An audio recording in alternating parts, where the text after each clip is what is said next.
Hello, everybody. Welcome to an exciting edition of Honor Among Thieves. And it's exciting for a lot of reasons. One, because we finally have our whole crew back together again, and because we have a special guest. I'm the host for the evening and the judge. My name is Martin. I'm the lead writer for Gaming Honors. We are a third-party publisher for Goodman Games and Dungeon Crawl Classics. And when I'm not judging, I play a cleric in our actual play segment named Brother Rind of the Order of the Sun-Kissed. No, of the Order of the Pulp. Something pulp. Yes, the Order of the CD Pulp. CD Pulp, yeah. CD Pulp that follows the sun-kissed god. And yeah, so that's kind of my story. Lance, why don't you jump in and tell the good folks about yourself? Hey, I'm Lance. I'm one of the Gaming Honors guys, and I do mostly illustration and a tiny little bit of writing once in a while that Martin holds my hand and helps me with as my executive editor. And then I run games out and about and do con, booth, jockey stuff, and that's my story. And I will be Mudge tonight, which is a third level fighter that came from the Purple Planet. Yeah, and it's very tough. Like I have to guide the pencil with Lance, but it all works out. And yes, that Mudge has come a long way from the Purple Planet back in the day. Actually, Hayden, I'm like, Martin, I have this idea. It's like a sword and sorcery thing, and there's monsters, and there's different rooms and places you can stop, and and then things happen, and then you finish the adventure, and Martin's like, I think I know what you're going for. Let me help you out. That's right. That's my approach. Executive editor. Hayden, why don't you say hello? Hello, everybody. My name is Hayden, child of Lance, also one of the Gaming Hunters guys, and I also like to try to help out with different things at the company, yelling about deadlines, helping with the booth, running games at conventions, and starting to cut my teeth as a writer. So soon I will learn the thrilling experience of Martin being an executive editor and getting some good notes and some good touch-ups. But tonight I will be just playing games and also representing Ecclesius Brickus, the wizard who knows how to cast Enlarge, and just about only that until he gets his Omega Big Hands. So now we're rolling with a third level big-handed wizard who casts Enlarge and tries to hit things with his big mitts. That's right. He has become an increasingly interesting character. And Kate, I am like, it's like you're wearing a blouse, but that is not a blouse, is it? It is not. Hi, I'm Kate. This is my costume leftovers from Halloween, where I was a tattooed lady. And when I'm not celebrating Halloween, which I wish was every day, I am a sister of Martin and sister-in-law of Andrea and friend and fan of Gaming Honors. And I've written some of these little ditties you hear between our segments. And getting over laryngitis, so voice is a little croakier than usual, but my goodness. So this is like 2 weeks ago you couldn't even whisper, right? Was that correct? Yep. Yeah, well, good for you. Yeah, so it back. Yeah, 7 days of no noise. It was really weird. Yeah. Did you wear a chalkboard around your neck? Because that's what I would do. I would do that anyway. Yes, I used the modern equivalent of that, which is supposedly an accessibility app part of the phone, but boy, is it lame. So if anyone's wondering if AI is going to take over our jobs, it's like, it depends on your job, but not right now, because it was like, I would type in something to say and it would be like, like it made it, you couldn't even tell what it was saying because the inflections were so dumb. Oh, no. So anyway, so then I went to just typing things onto my phone and holding them up for people. Hey, kids, don't smoke cigarettes. Yeah, thank you for the public service announcement, Lance. Yes. And that's great. Kate, and who are you playing tonight? When we get to play, I will be Kent Clark, former apothecarist, dwarf, survived the Purple Planet, and ready to be back in action.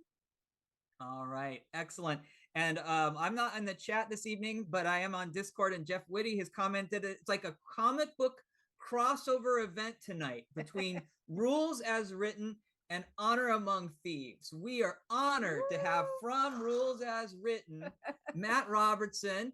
Matt, you want to tell people a little, I mean, you need no introduction, but let's give you one anyway. Tell us a little bit about what you do with Goodman Games and what you do in gaming in general. Thanks for having me. I am honored to be on Honor Among Thieves and the honorary member of Gaming Honors tonight. That's a lot of honor. So my name is Matt Robertson, also known as GrapeApe. I work for Goodman Games in the customer outreach department, community outreach department. I started in customer service under Jen Brinkman, and currently I'm under Brendan LaSalle, and we're kind of in charge of the road crew, organized play. I put together Dungeon Con, so I'm in charge of under Brendan, of course, and then under Joe above that. So everything's got to get approved, all my crazy ideas. But I am putting together Dungeon Con and Feast of the Cyclops Con and the Goodman Games conventions. That is awesome. And am I right? I believe, didn't I just get a survey from you? You have a project coming out too, don't you? I do. I just finished it, so I hate being late. It really bothers me. And I can't say I'm 100% on time now because this one's running late. But I wanted to do my own layout, and I know nothing about layout, so I was screwing around with the cover, and I couldn't get the cover right. And then whenever I got the cover right, it kicked everything else down, and I was just getting real. I just got sick of it, and I just stopped working on it, which is like the worst thing you can do. I was like, I'm not even gonna mess with this, and I just called myself busy for many other things. And so when I sent out that update, I was like a couple months late, and I was like, I'm sorry, I got to get back to this. One of our awesome backers, well, like three of our awesome backers, emailed me and said, hey, I can do layout. So I hired one of them, and the layout's done, the PDF is done. I've got a local printer, so I've got real quick turnaround. So I'm hopefully gonna have them printed out in a couple weeks. And the Golden Idol of Entradar will be in your hands hopefully before Christmas. Very cool. Outstanding. And if for those people who are more lame than I am and might have missed backing, they'll be able to get that probably through Goodman Games, yeah? They will absolutely be able to get through it and get it through Goodman Games. We're doing a reprint of Conspiracy of Ravens as well, so you'll be able to grab both of them. They'll be in the shop as soon as I get them back from the printer. Very cool. Well, as you can see, we're going to have a great time tonight. We have a lot of different segments that we explore. Oh, yes. I'm Andrea. Oh my gosh. And Oh, thank you, honey. I was so enamored. I'm so excited about this. I better just Martin. You can pay for that one. You can pay for that Graceful. one. I have to go put the Graceful. I have to go put the bedding on the couch right now. So if you and I am the CEO. I am Martin's boss. And I am also very, very importantly the founder and pioneering lifestyle brand, pioneer of the lifestyle brand of the gamer adjacent lifestyle, which is someone who, although she does not play role-playing games, is very familiar with them because friends of hers and people she loves are gamers, and so she's there, right there with them, even when they screw up. It's like, you don't know this. I'm sure you think it's magical how the show comes together, but we have like a careful script. But that really only helps when I look at it. Did you read what you wrote? No, Neither did I. I just wrote it. But we will be moving on and forgetting any of this ever happened as we go into our first segment of the evening, where we all gaze into the future for a segment we call I Scry with My Little Eye. I scry with my little eye.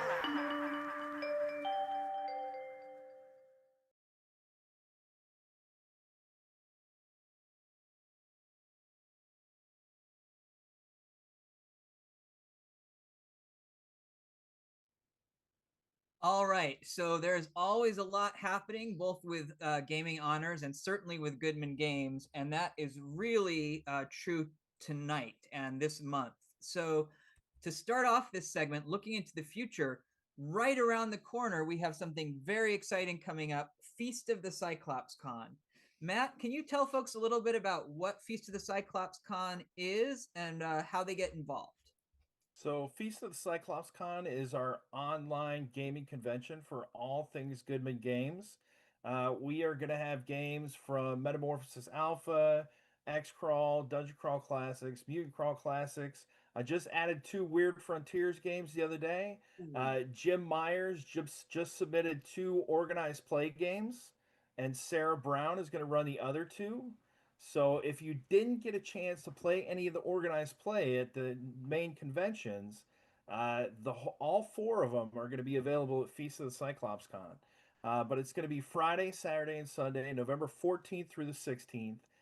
Go to Tabletop Events, Feast of the Cyclops Con. A badge is $15. That covers all 3 days of gaming. So you can fit as many games as you want in there.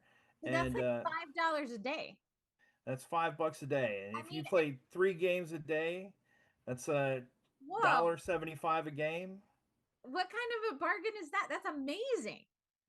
I've been fighting for that for a while, like many years, because we used to have like this little $2 or $5 badge cost, and the games were a couple bucks, and I was like, man, if we just do one price, I think it would be way easier. It's like the buffet of gaming. There's over 110 games, and there is so much good games on there. I mean, Road Crew Judges, Harley Stroh's running a game, Brendan LaSalle's, I think, running 5 or 6 games. I don't know if Bob's sent any in. Bob Brinkman, maybe. But we've got so many games. Speaking of, I believe Lance is running games as well. Yeah, Lance, what are you up to with Feast of the Cyclops Con? Yeah, so I'm running 1 Mutant Crawl game. I'm running Bane of the Ancients, and then I'm running 1 DCC game so far, all Chimeras, great and small.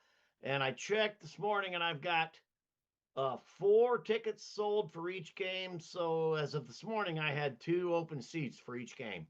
And I'm running so far on Friday morning, or Friday at noon, and Saturday at 9 Central Time.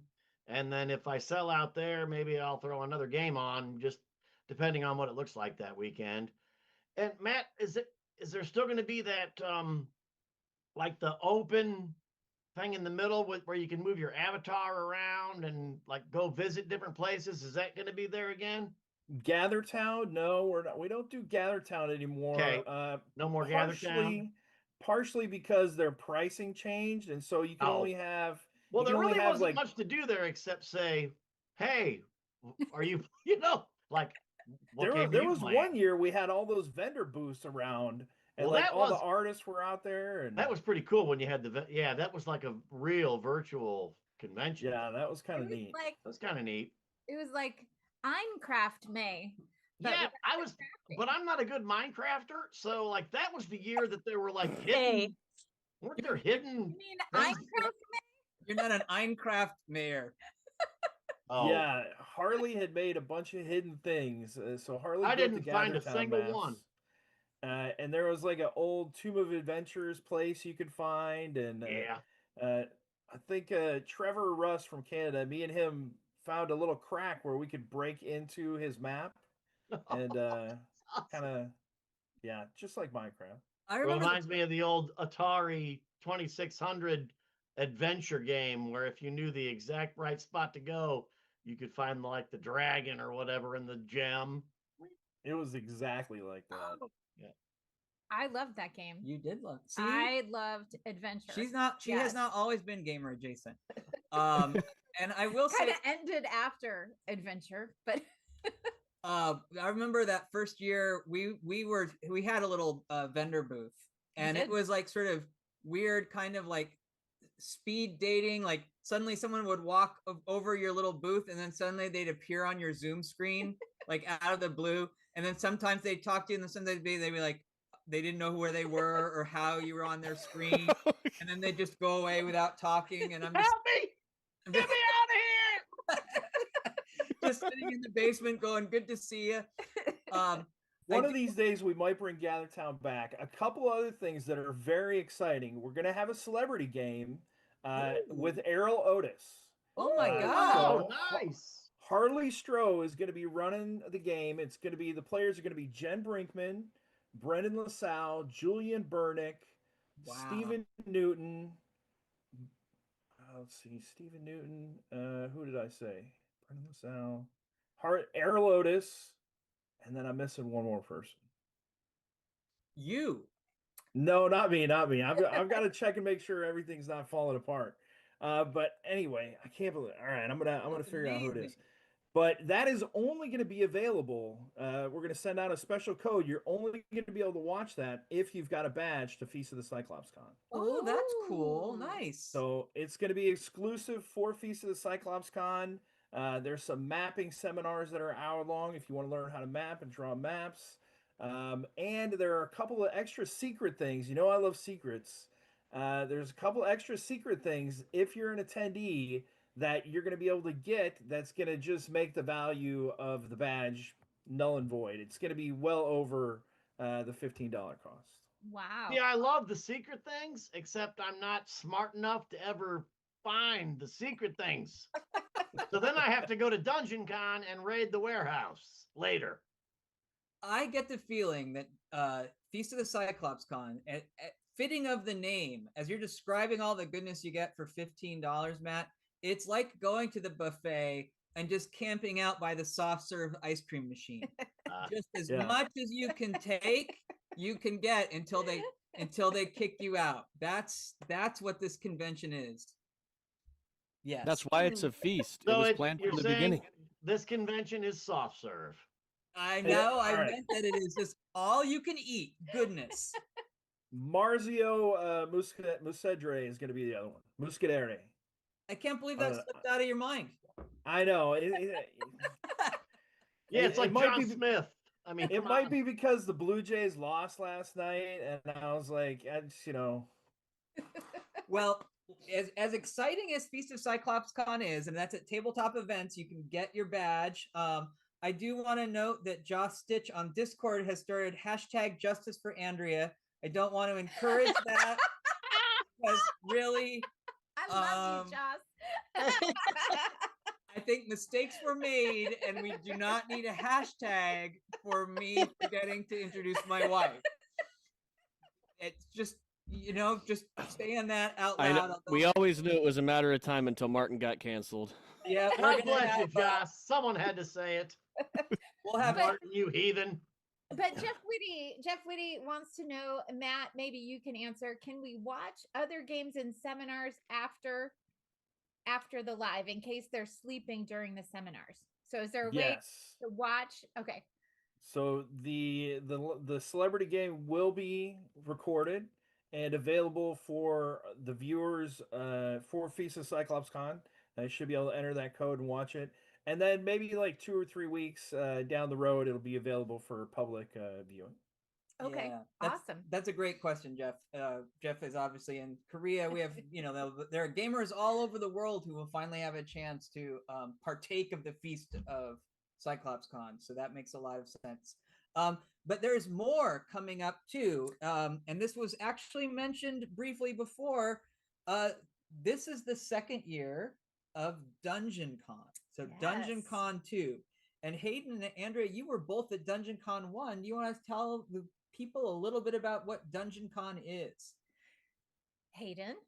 Yes. So Dungeon Con, I can tell you both what Dungeon Con was and now what it will be, because it is getting bigger and better. So the original Dungeon Con this year was an event where Goodman Games had a massive warehouse sale, and you could come in to the warehouse, pilfer through great tomes and piles of old and new content from across the Goodman catalog, and pick out things that you were really interested in and get a good, I feel like, bargain deal on a lot of the products. So I definitely overspent a little bit, but I think it was worth it. There were also some artists there so that you could see some of the prints for people who do a lot of the awesome work in tons of the different games and adventure books.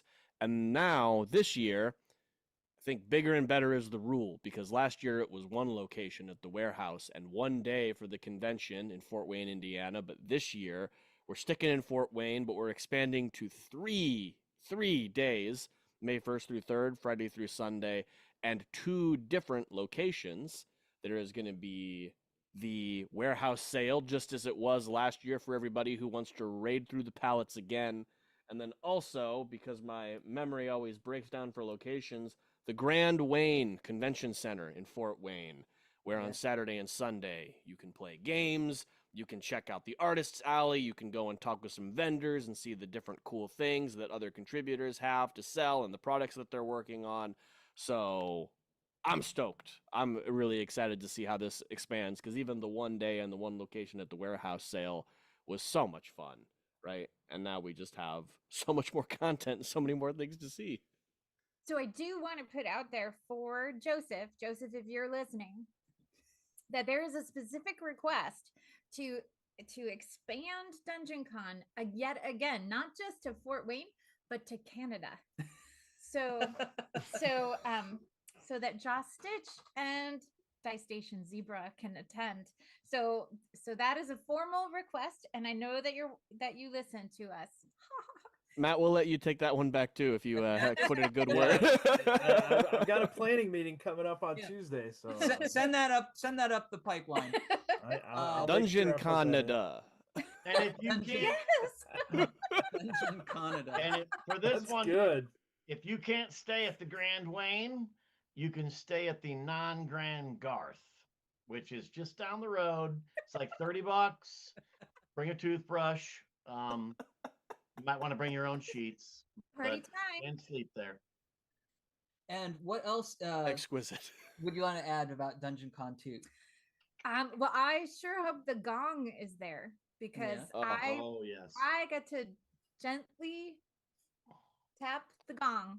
Well, and we're going to have people will get to spin the wheel of destiny this year, right? Right, because there's finally something for gamer adjacent people to do, which is run a booth at Dungeon Con. So I will be there. You can see me, hang out with me, spin the wheel of destiny to get a prize. Yep. I don't know what the prizes are yet, but there will be some. I was so confused because I thought you were saying that people could come up and spin the wheel of destiny, and then if they hit a certain thing, then they could run the booth. That's what I thought Martin was saying. Please come spin this wheel and run our booth. You know, And there are worse ways to hire. It's an internship program. It doesn't pay, but you get a title. And because I only really sold, what was going on there, I also want to roll back and talk about it's a great opportunity to hang out with people in the gaming community, right? I mean, last year when we did it, or this year, geez, it feels like already so long ago.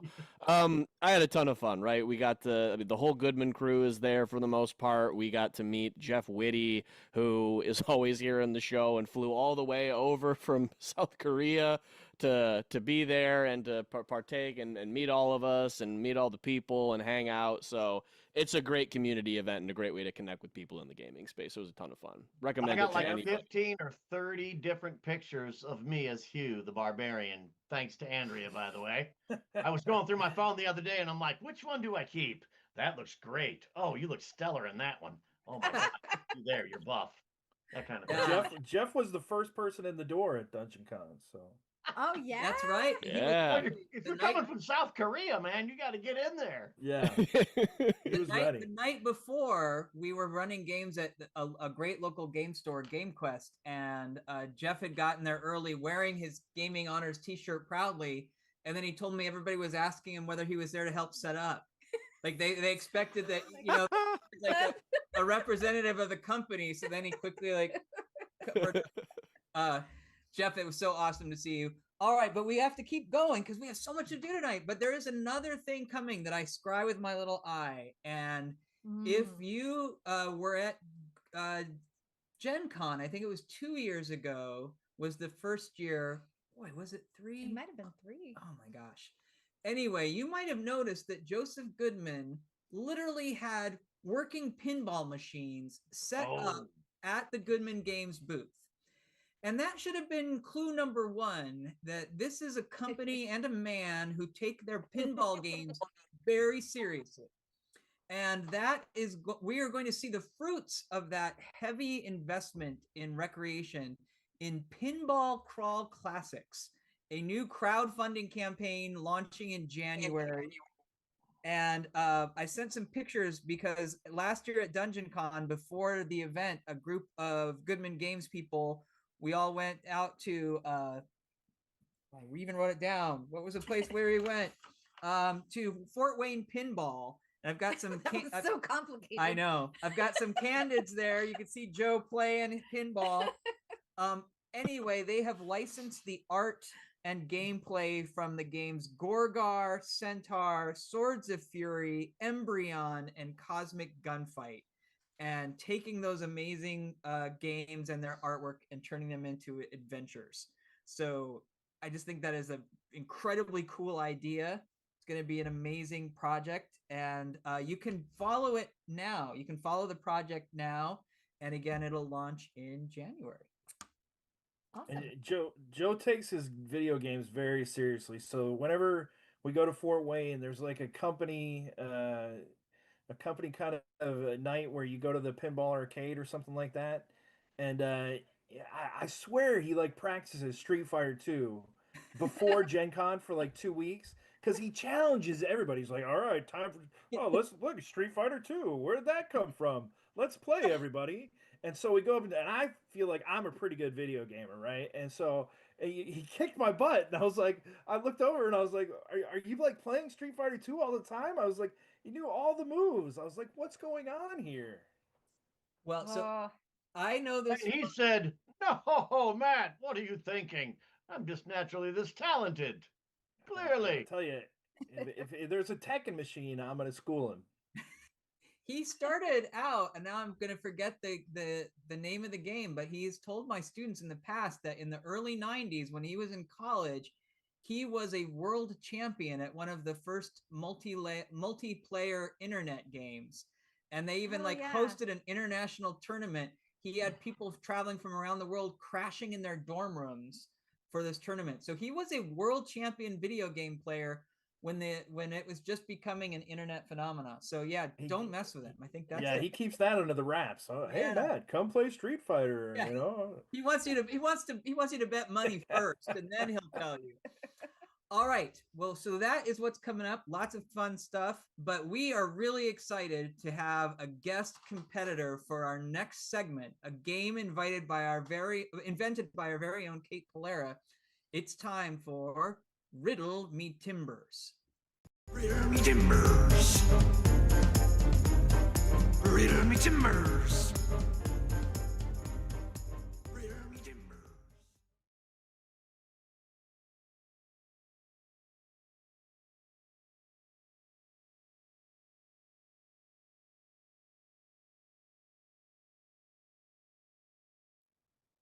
All right, you can tell from my charming hat that it is time for Riddle Me Timbers. This is a riddle game where I will be asking our contestants a riddle. The first one who knows the answer will raise their hand. They can answer the riddle, but they must answer in a pirate voice. And I will be working my way up the dice chain. We have the funky dice in Dungeon Crawl Classics. So let's see, I have 7 riddles. I will be starting with a D10 and ending with a D30. Once per game, and this is key, Matt. Once per game, you get the chance to pirate someone else's points. So let's say that Kate gets a riddle correct on a D16. I roll her points. She gets a 10. You can decide to pirate those points, and I will roll the D16 again. And if your number is higher, you get those points. And sometimes our chat, and you're going to have to just alert me because I won't see it. Yes, I'm going to be the voice of the chat. You be the voice of the chat. Sometimes chat jumps in as well. But yes, Kate's right. The main thing is to talk like a pirate. So here we go. Arr! I I be quiet laughs behind your back, and delicious treats eaten as a snack. What am I? Hayden, what be ye? Be ye chuckles. No, but that's a pretty good guess. Lance, do you think ye be knowing? I love them when you dip them out of the grease, and I'm going to say that you might be talking about hush puppies. No! Well, they're quiet, they're hush. Let me be trying again. I'll be trying to add I'll add another clue. I be quiet laughs behind your back, and delicious candied treats eaten as a snack. Hayden. Be mulligan with the guess of Snickers. That be right. You be Snickers. Hold on a moment. I thought this stupid sea dog already guessed. You don't just get to guess 15 or 20 times. He be raised. He raised his hands again. Would you prefer? My hands now.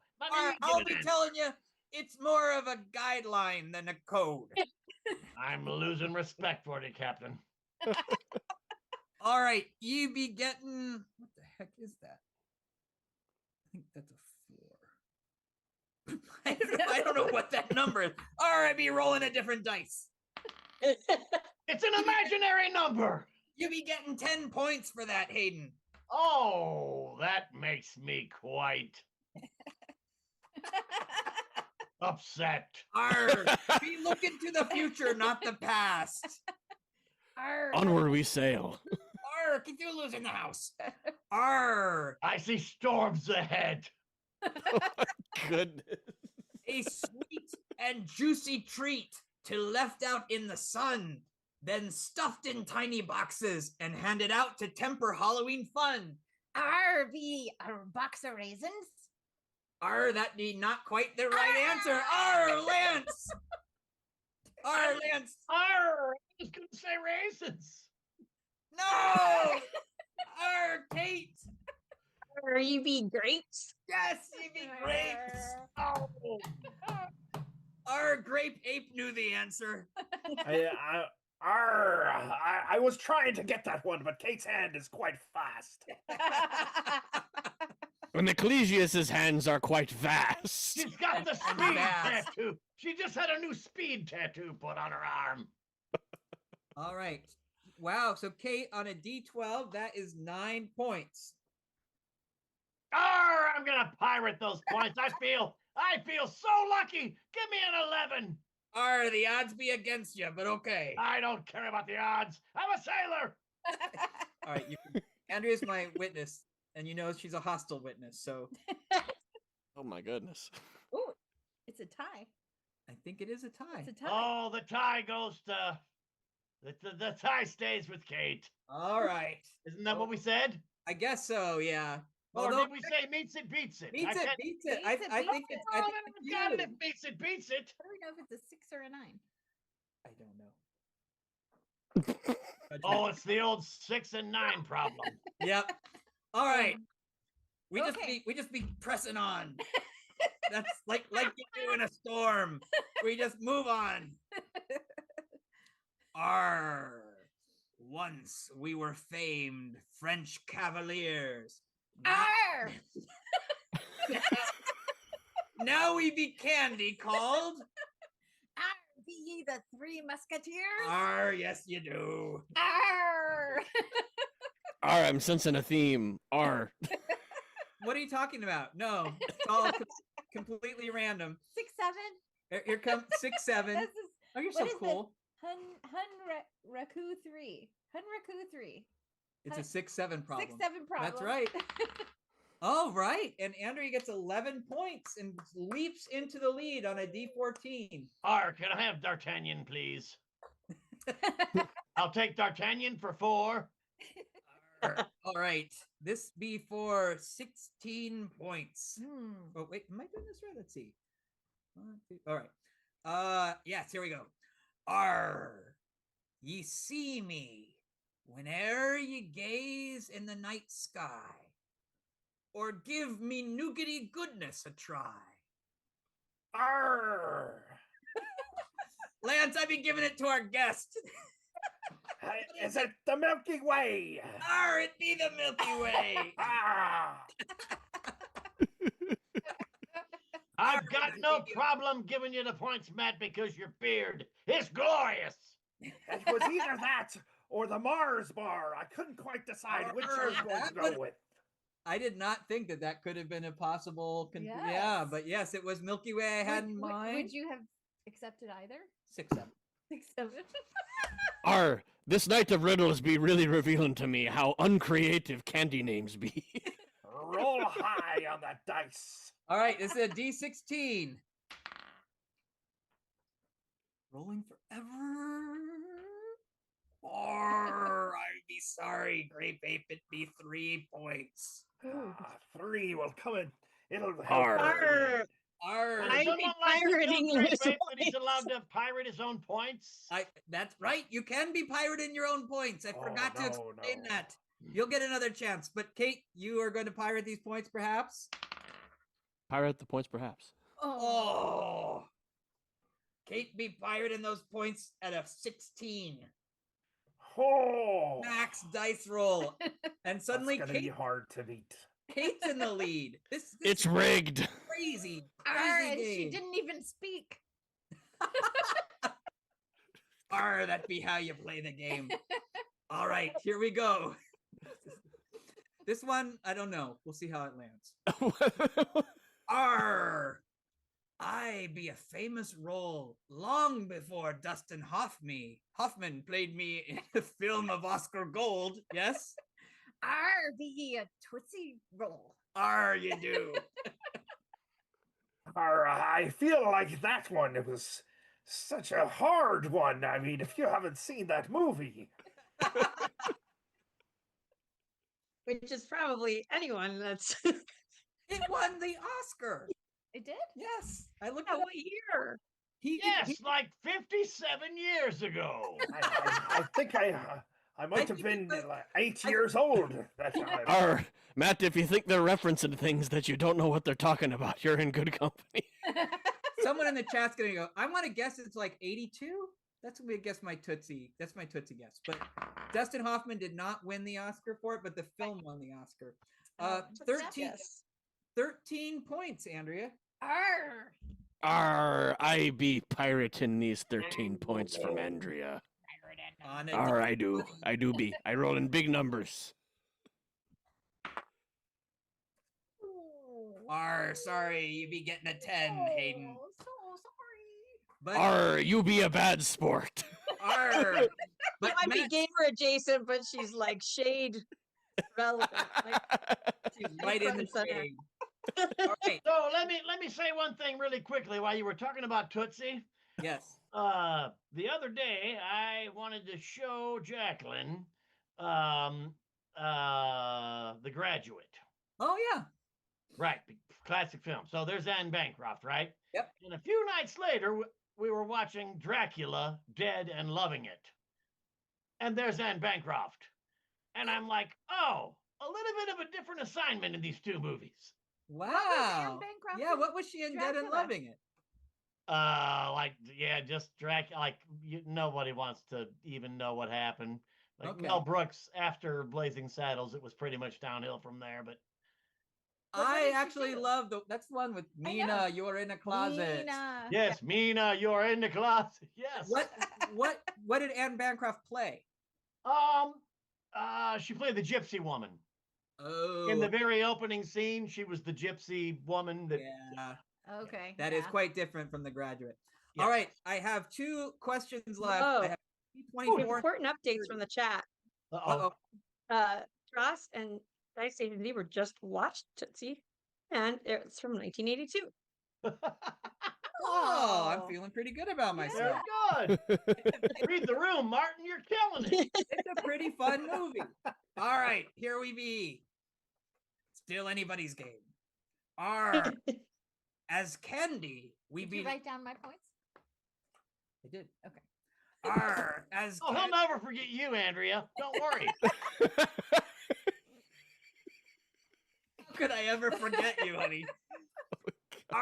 As candy, we be little more than sugary bits, but as people, we're the coolest, rolling critical hits. Kate. You be nerds? Yes, you be nerds. That'd be a good one, Martin. Good job. thank you. Thank you. Ooh, Kate, that's 15 points out of D24. I be pirating those points. Wow, okay. Look at you. Oh. No, she got a 4. So those are still your points, Kate. What be Kate's total? Kate be actually at 31. Can I pirate the pirating of the points? You can. Okay. A chain of piracy. All right, you got to beat a 15 on a D24. I can't let her get above a 30. What do you think? He got a 4. Yeah, he did. It's the thing. It sounded like there was some kind of debate. Was it a 24? It kind of bounced. I was not sure, but she did watch it. So I had to go to the replay. I heard, Matt, that you are a rules person. That's right. So- Rules is written. Yeah. So Dice is rolling. I All right. do love the rules very much. But here we go. This is a D30. When nuts ye feel like, seek me not. But for burials, I'm a perfect spot. Lance. Mounds, ye be mounds. Sometimes you feel like a nut, and sometimes you don't. Nice coming in with the pirate voice at the end. Yes, You could conceivably win the game. I can conceivably win everything.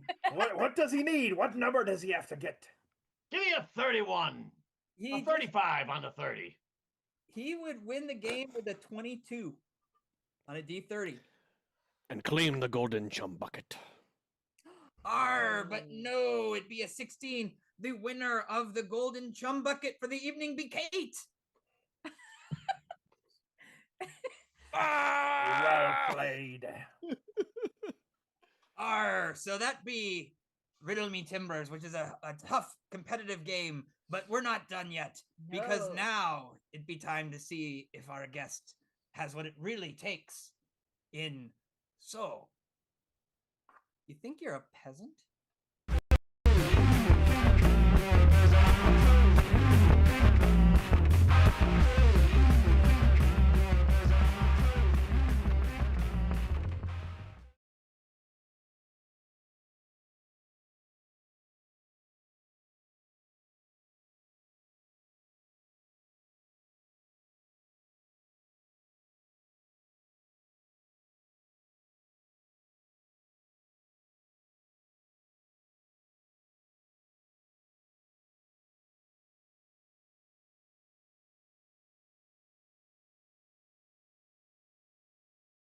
Oh, at home play. That Jeff. At home play. Oh, for at-home play. Yes.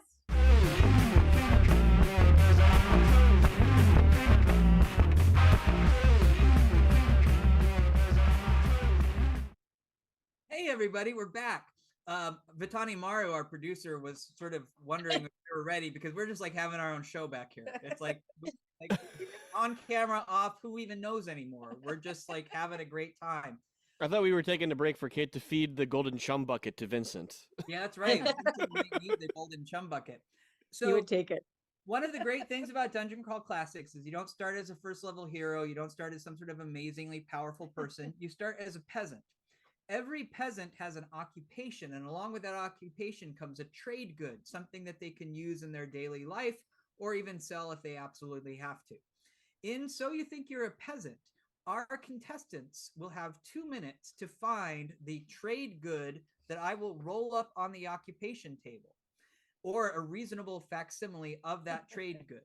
They will present it to the judges, which is our viewing audience, who will vote, and the winner by democratic choice will win the coveted pallet of filth. So there is how about that, Matt? Pallet of filth. I could use one of those. All right. So I will be rolling a D100 to see what the occupation, what kind of peasant and what occupation, and then you will have 2 minutes to find the object. Are we making up our own object or the one from the book? Oh, I'm going to tell it to you from the book, and you have to go find it. Or something like or it. something like it. In my house. In your house. Correct. Okay, okay. That's If you're a that's a peasant, you'll key have piece it. of information. Oh, you have 2 minutes. So if you can get to your neighbor's garage, that's fair too. I thought I was just going to look in the Minutes. book for it. I didn't know I was going to be bringing the physical object back. Oh yeah, you have Oh, to. you gotta get it. You have to get it. All right, Okay. I'm rolling again because we just had that one. All right, As a pure peasant, you would have these things around. exactly. Okay. You are a mendicant, and as all mendicants do, you have cheese dip. 2 What's a minutes mendicant? of like a beggar, Oh, or and like a He- monk sort of person. Do you say cheese dip? Cheese dip. Cheese dip. Mendicants have those? I think it is a reference to Gru the Wanderer, who was a like fantasy comic book. I have to look in my chat. Everybody, am I right about mendicant there? That's what I always associate it with Gru.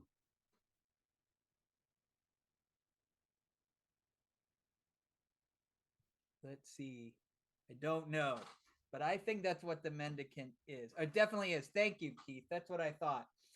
So I guess I probably should have given Matt a little bit more description of the game since he wasn't sure he had to go find it. But yes, cheese dip was what I believe I remember Gru the Wanderer having. I just realized. Oh, good old cheese dip. I just realized that I have the. What was this for last time? I have our mandolin banjo. Yep. I have my length of rope. Yep. Yeah, you are sort of I building need up to- your entire peasant collection down here. It never gets put away. It's gonna be a pallet of filth on its own. Oh my goodness! Don't tell me you've got a D100 chart and you're putting everything around you right outside frame there, Yes. like Yes, like numbered. 1 through 10 goes here, 10 through 20 goes here. Little shelves. That's the way you win. You got to play to win. So while you were gone, Kate, the cheese dip reference is from Gru the Wanderer. Cthulhu has confirmed it. And am I right about mendicant being a beggar, but in Like for a a church? a monk. Like a monk. Okay. I believe that's right. And I might can.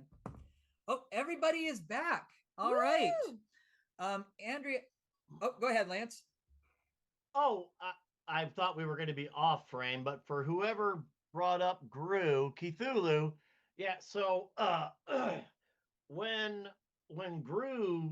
Sergio Oregano's finally got his Gru character put to, I think it was Marvel Comics. It was one of the Yeah. So I subscribed immediately. I have at least one copy of every issue ever done with boards, and I'm a huge comic collector. Wow. So Nice. I've got every Gru comic ever made, pretty much. I loved Gru when I was a kid. Yeah. But where the heck do you have those, Lance? Right there. Yeah, you've If got a you'd lot like, of I stuff. can pull them out right now. Oh no, I believe you. So you're telling me you never outgrew them? Oh, That's awesome. Hayden's getting right into the groove. Oh. Okay, Get into the groove, boy. You've got I the think groove. Andrea, you were back first. What do Yep. you have for your mendicant cheese dip? You have a Costco-sized box of goldfish. Explain to our viewers why they should think this proves you are a mendicant. Because it's why? Oh, why I'm a mendicant. Yeah, you're a mendicant with cheese dip. I know, but I was gonna prove why this is cheese dip. Well, that would be helpful too. It all works in your favor. Uh, Real cheddar. And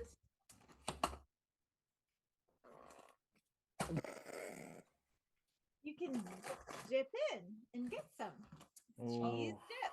All right, we'll see what the viewers back home think about that. Wow, the poll is already up, but hold off on your voting until you get to hear Nothing happened. Nothing to see here. all of these fascinating entries. Hayden, do you, as a mendicant up there in the big city, the Windy City, do you have cheese dip? Well, as a lonely little mendicant here, I had what started off as cheese dip, but I think that we all have lived through this horrendous experience where what happens with your cheese dip when you have it for too long is that it hardens up, and nobody wanted poor little Hayden's cheese dip, and so now, unfortunately, my cheese dip has hardened into a flaky texture that I must subsist on by slowly devouring night by night until someone sees fit to come and offer me another form of sustenance. Okay, so you are playing the pity card with Here you go. is that shredded mozzarella cheese dip? It's actually Parmesan, but if you had something that was wet, you could dip it in here and it would probably still function mostly as intended. Very good. Now this could be a little bit tricky for our resident vegan contestant. Kate, how did you do as a mendicant with cheese dip? So you know what? Beggars can't be choosers. And so, And vegans can't eat dairy. So, but I do have some sliced cheese that could be melted in, and as Vince will tell you, it is his. Oh, oh, so you're vegan, but the dog's a carnivore. The dog, well, he's See he's how more it of a omnivore, but he does love his cheese. oh wow. Okay. So I actually, yes, it's pre-dip, but I do have a plenty because he loves it so. So we have the pre-dip cheese product. Lance, what do you have for us as a mendicant with cheese dip? I have cheese dip. I'm sorry. I don't even like cheese dip, but I have cheese dip. But no, I saw a Panera logo on that. Is that actually cheese dip or is it broccoli cheddar soup? Damn you, Martin! I tried to flash it really quick. I've had enough of you. I quit. I'm not even coming on the show ever again. I see how you are. I think particularly with this audience, an argument can be made that the best cheese dip has a vegetable in it. We all know, so don't count. I can't believe I flashed it and you got it that quick. Yes, it's broccoli cheese soup. I just know Panera. That's all. Oh, you ruined it for me. Bluff, man. No one's voting yet. You still Mendicants Well, need Matt their greens too. GrapeApe's got to have some cheese dip laying around. What do you think? I envision Matt opening his beard and just being like, "Here, I keep this right here." I am from Wisconsin, so I do love the cheese, but I have French onion dip and cheese that I could dip in the You dip. make your own cheese dip. So that would make it cheese dip, but I also have port wine cheese spread, which is dip. Yeah, I think that is Swiss Colony, Yeah. port wine. You got to get the port wine. So I have two Being offerings. from of cheese dip. Wisconsin wins you this one, I think. Ugh, I came in think with a the double idea whammy. of taking a piece of cheese and dipping it into French, I'm like, I mean, oh, like- that sounds pretty good. All right, so Yeah. With my mind. the vote is up. Vote early, vote often. Let's see. Do we have everybody? No, there's only you can't have 5 options. Oh, so who's? Oh, Mm. wait. So Hayden's not on there. That's all right. You're gonna have to type in Hayden. Hayden. Type in Hayden's disqualified. Hayden's You a guys know that you never win a write-in candidacy unless you're in Canada or Alaska. Vincent is- Vincent thinks this is the best It's okay, episode of Honor guys. Among Thieves there's been ever. As you could tell from my story, I'm used to disappointment. Oh, Oh. Hayden's breaking our hearts. All right, but we have to call a winner. And who is it? It's not a contest. It's literally a contest. It- Oh, and our winner of the Palette of Filth is our guest for the evening. It's GrapeApe Matt Robertson. Well, when can I expect that to be delivered? Your palette of filth? You Check know, outside. in this timeline, about every day. But Check the news. yeah. That's the good news. But Matt, you are a peasant, so you should feel proud of that, as I'm sure your family does, as I know ours does. All right, we have another segment. We're going to do it fast because time is flying. It is time to return once again to our intrepid adventurers who began on the Purple Planet, cast away there, as the theme song that Kate has yet to rewrite will tell you in our live play segment, no longer castaways on the Purple Planet. Cast away on the purple planet, cast away. They must survive the purple planet, castaways. Can they escape the purple planet, castaways? They're castaways on the purple planet, castaways.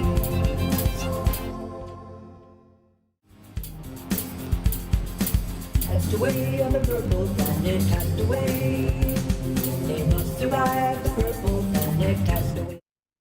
Jeff, have a good day at work. Thanks for calling in late so you could come see us. Yeah.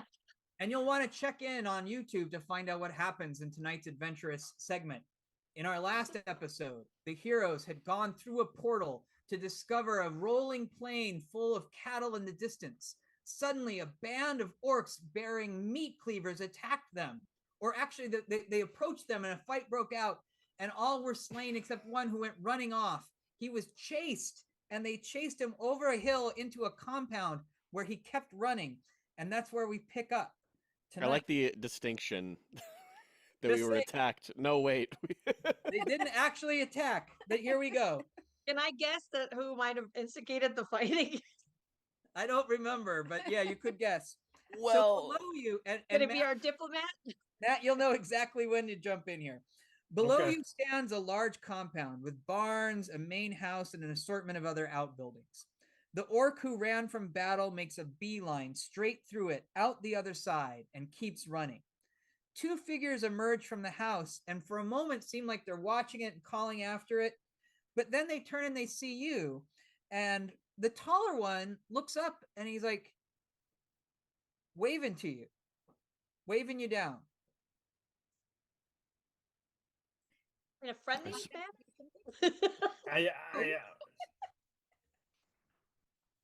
okay, head I'll down. not. I'll not cast a spell this time, and we'll see how this goes. I'll begin to move down. You're gonna walk down. Yeah, sure. You walk down, and actually, there are two people standing there, and one has like a hat on, and he's like, "Howdy, I'm Ken Bartright, and I figure you folks are arriving just in the nick of time. See, I'm putting together a posse to help me with some cattle rustlers.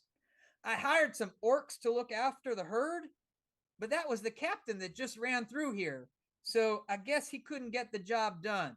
You know, I just had those orcs out there. They were to keep an eye on the herd, and I don't know what happened to them. But I'm bringing in a new posse. This here is Matt. What's your character? Quintus Balafor.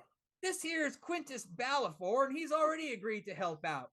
Quintus, why don't you tell people what they see when they see you? Quintus is a cleric in chainmail. He swings. He's got a mace connected to a leather strap hooked onto his belt. He looks weathered and tired, but he does have like a green tint to his armor, and he has various. He smells like pine, kind of.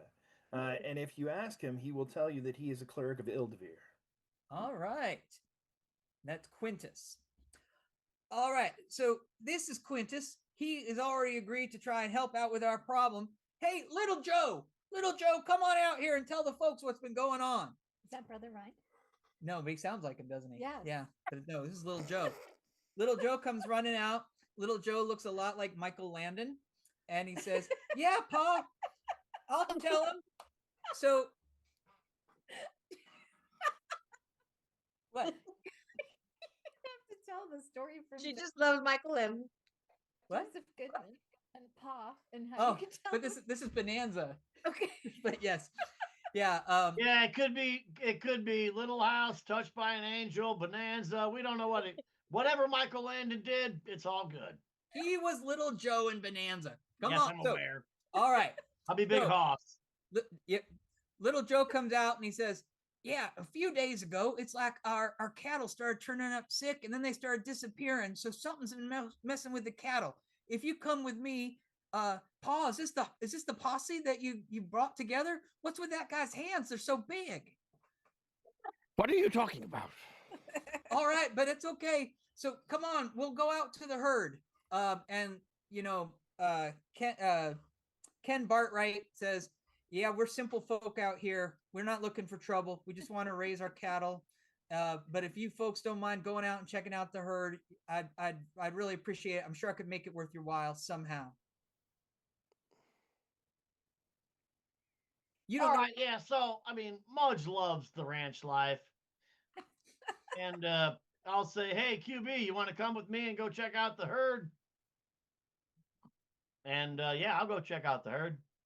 All right, And QB is Quintus Quintus. I assume, yeah. Quintus. What is your last name? Quintus? Balfour. Balfour. I didn't realize I got a nickname so quickly in this group. Hey, Hayden, can you give me a hand to get on my horse? Oh, I can give you two, actually. you gotta hand it to him. All right, so you gallop Gotta off. gore hand it. You take He's off very handy with the Oh. gore hand. your They hand. used to call me a ham, now they call me a hand. You head off towards where you had seen the herd off in the distance, and as you get closer, you notice that the cattle nearest to you seem unusually skittish, and not just skittish, but almost like they're sort of jumping, around, like something is making them very nervous and active. And as you get closer, they sort of part, and you realize that among them, in the midst of them, are 4 canine-sized insects, swollen bodies, multiple limbs. One of them had been latched onto the side of a cattle, and it sort of springs off, and then they turn and they see you, and they come skittering at you. Roll for initiative. Ugh. If you want to be very disgusted, look up Nope. look up cattle fever ticks, because that's what you're fighting. Oh, I thought it was going to be rutabaga mites or something. Cattle fever ticks. Yeah, Giant. cattle fever tick. All right. Let's see. Oh, All right, Ecclesius, what do you got? 6. All Oof.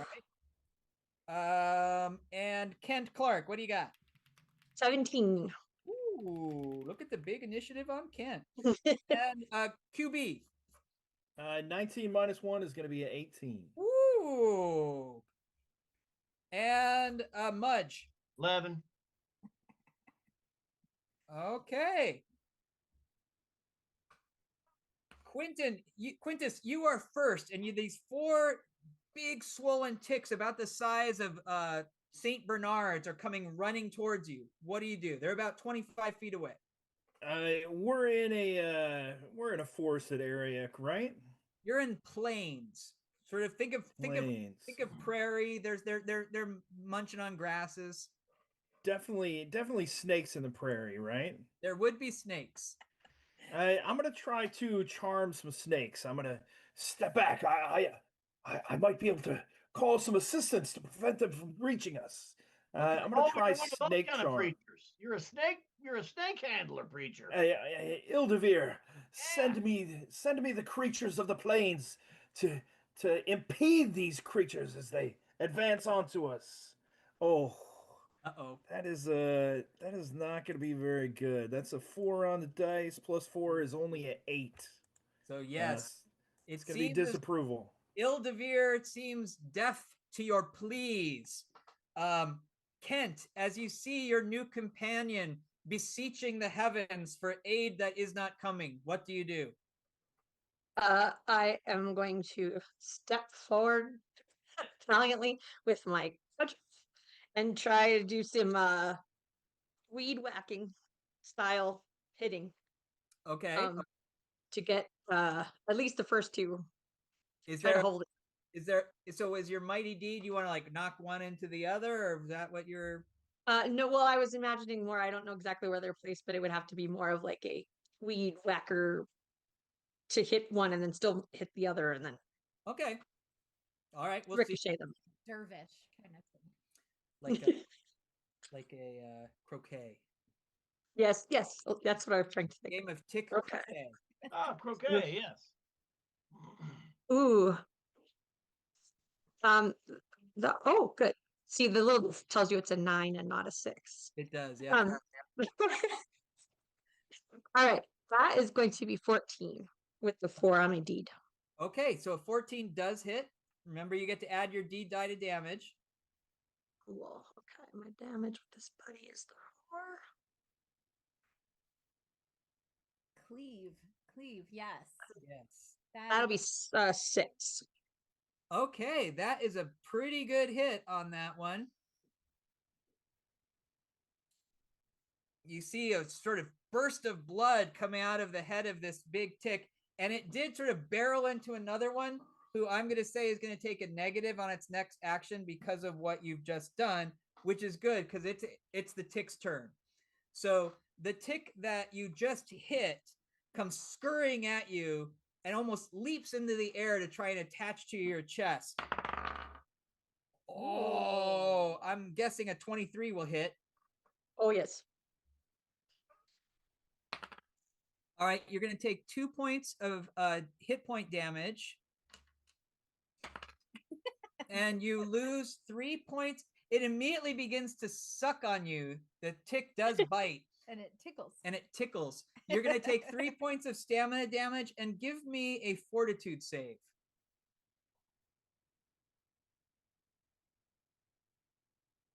That's 15. Okay, you're fine. You feel this sort of fever coming over you, but you're able to fight it off. The one that you knocked sideways is kind of trying to get its wits about it. The third tick charges at Quintus. I don't think Quintus, how does a 13 do? Against your armor class? No? Oh, sorry. Just taking a drink. No problem. Intel and jokes. I've been waiting for that one, so I had a one-liner that I just dropped into chat. I said now I'm ticked off. Well, that sucks. And now you're ticked off. My AC is 14, so that's gonna Okay, be a so miss. it misses you. And Mudge and Ecclesias, who's got the lower luck? 1. Nothing's gonna be lower than that. You. Oh, You're it's a still tight, alive with 1? tight contest. Oh, Ecclesias, Just barely. not for much longer. 21 to hit. Oh, that's just over my armor class. All right, you're gonna take 4 points of damage. Ah! And you're going to take 3 points of stamina damage. Ah! And I need a fortitude save, please.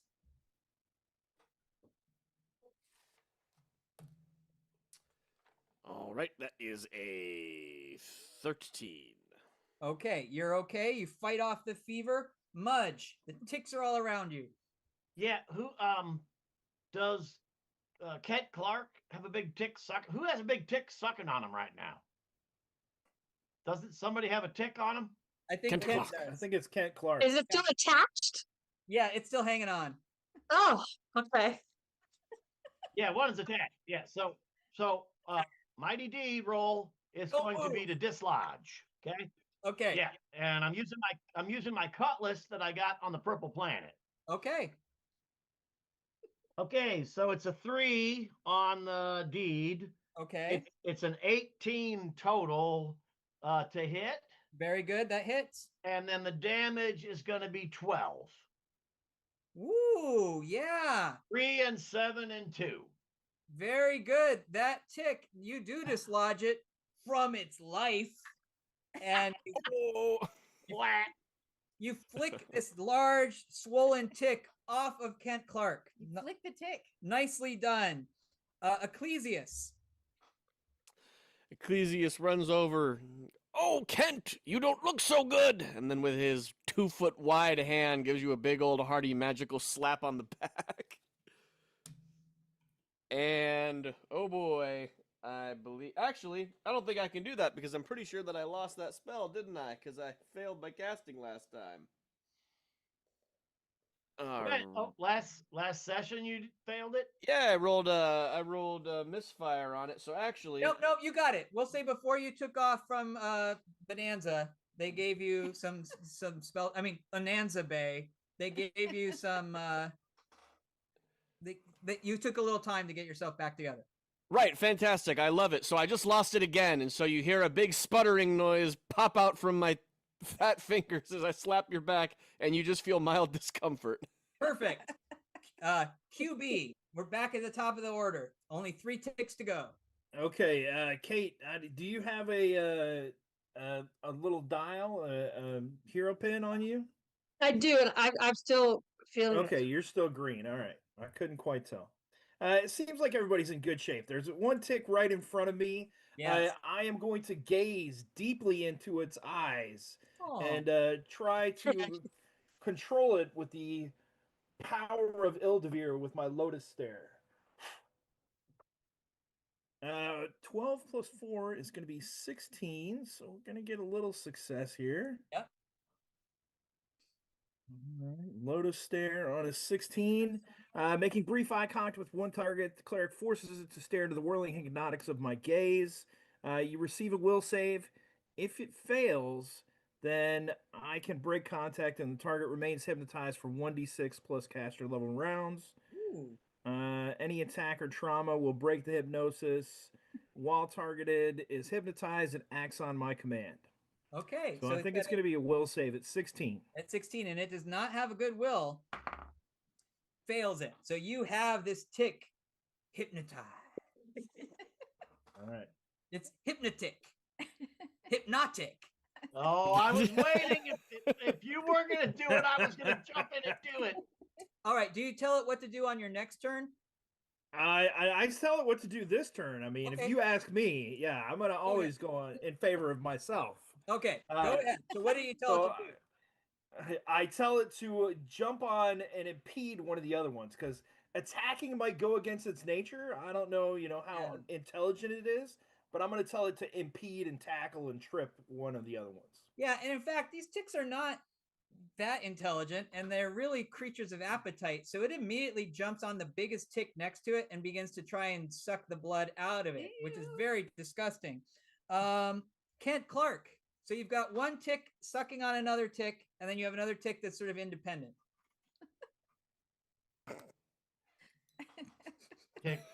You're welcome. Well, I mean, I do support independence, but I guess I'm gonna go for the double whammy. Okay, but I just want to remind you that if you attack, am I right about this, Matt? If she attacks the one that's been hypnotized, she could break it out of its spell, right? That is correct. Yeah, so yeah, no, I I'll don't wanna assume do you'll that. know that, Kate. So you could go for the one that's not connected. I will go the independent one then. Yep, go for it. Yes, and again, I will just try to knock it out of the park.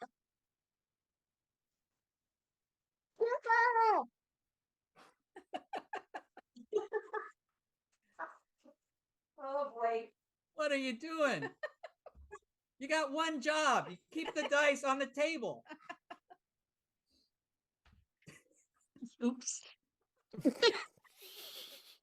Okay. Sorry about that, folks. Okay. So that is not terrific. That would only be 9 to hit. Whoa, and that's including your D die and everything? Yeah, that will not do it. The ticks are up. So the one tick that is being attacked by its brethren sort of spins on its belly, and the two of them are struggling. And they start rolling down the hill, leaving only the one tick around, and it is going to attack. It is going to attack Quintus. Oh, but again, only a 13. Quintus, they cannot penetrate the green tinted armor. Mudge. It's the pine As stump. the other two are rolling down the hill, fighting with each other, Yeah. I'm going to take my cutlass and golf swing this one. It's right by QB. And I'm going to try and whack it down and hit into the other two. Like Okay. a triple whammy. So that Tick on is tick a action. horrible disgrace. So it's I don't know. I don't know. It's a total of 10 to hit. No, So it's a total disgrace. I'm afraid not. But the deed would have went off This is going to be, if the 20-sider wouldn't have been so pathetic. we're going to put this on TikTok. All right. Ecclesius. The ace in the sleeve that I never want to use, but it seems I have no choice. And he will attempt magic missile against the one tick that is not engaged in the scuffle. And there's a chance that this is just gonna kill him, but we'll cross that bridge when we get to it.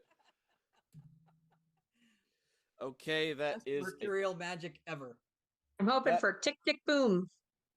that is a 12, which is the minimum possible result.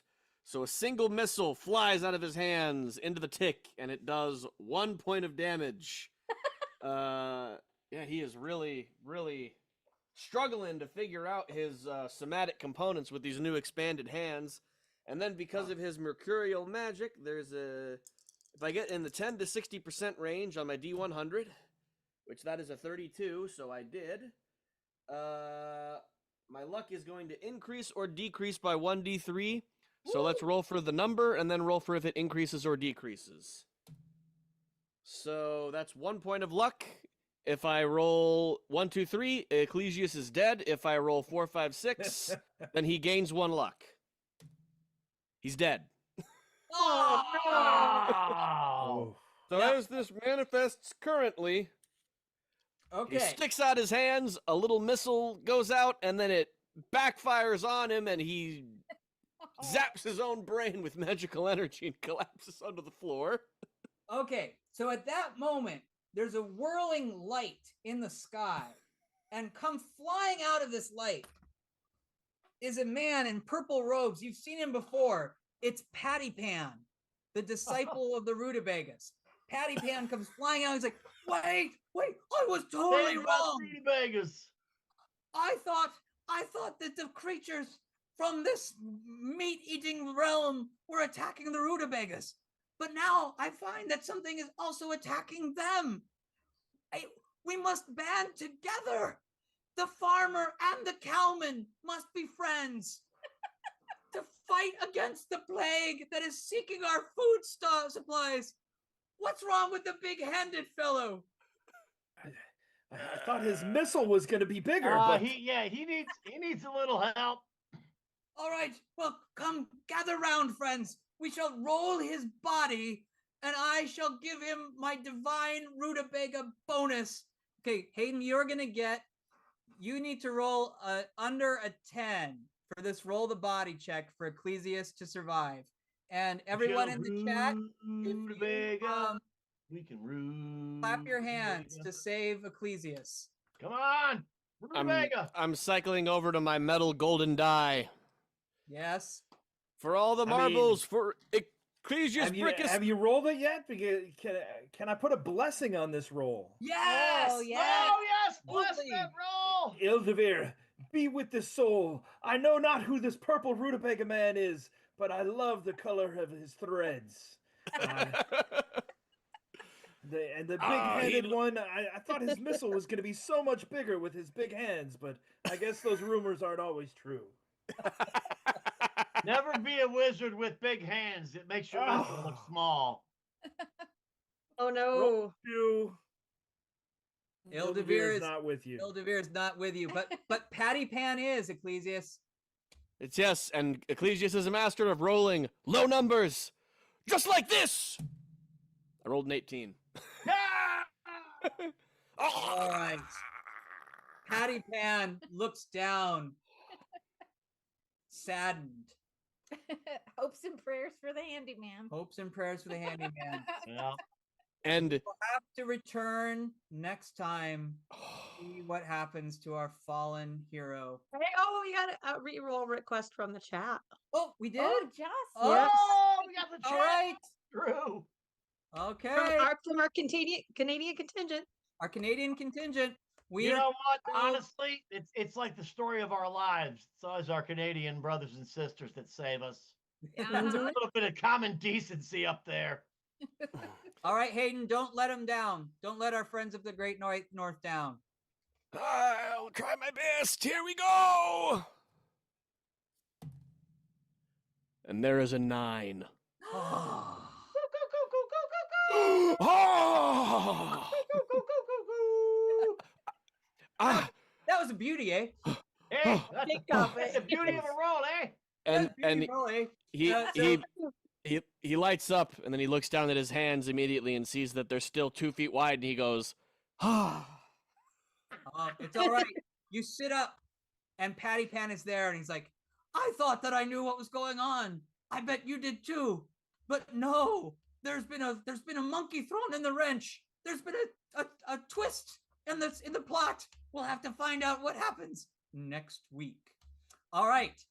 So 2 weeks. thank you. In 2 weeks. Matt, thanks for joining us. We have one more segment to go. We are going to find out. We've all seen it happen with Ecclesiastes, but now we get to see what happens with our players in our last segment, Roll the Body. It's time to roll the body. It's time to roll the body.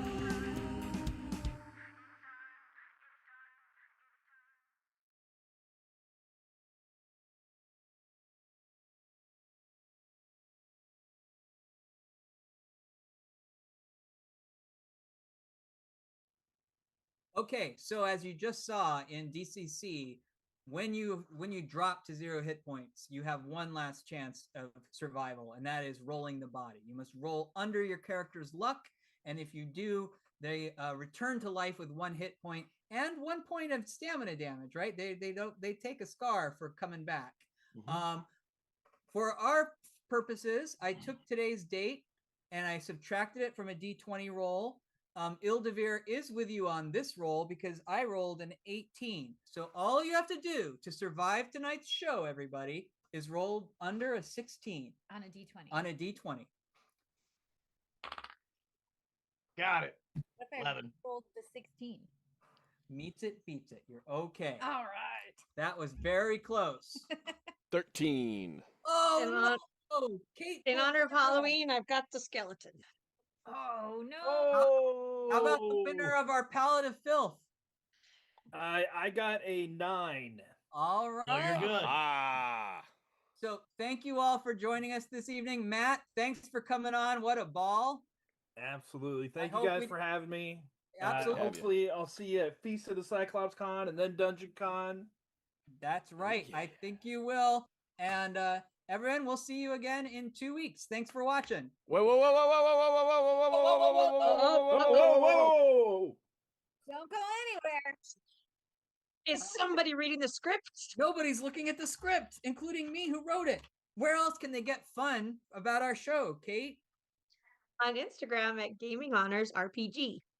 And where else, Andrea? On Facebook at Honor Your Game. And Lance? Oh, it's got to be sign up for the mailing list at gaminghonors.com. That's many ways you can keep the fun rolling. All right, now I can say it's okay now. Yes. Okay, now. Good night, everybody.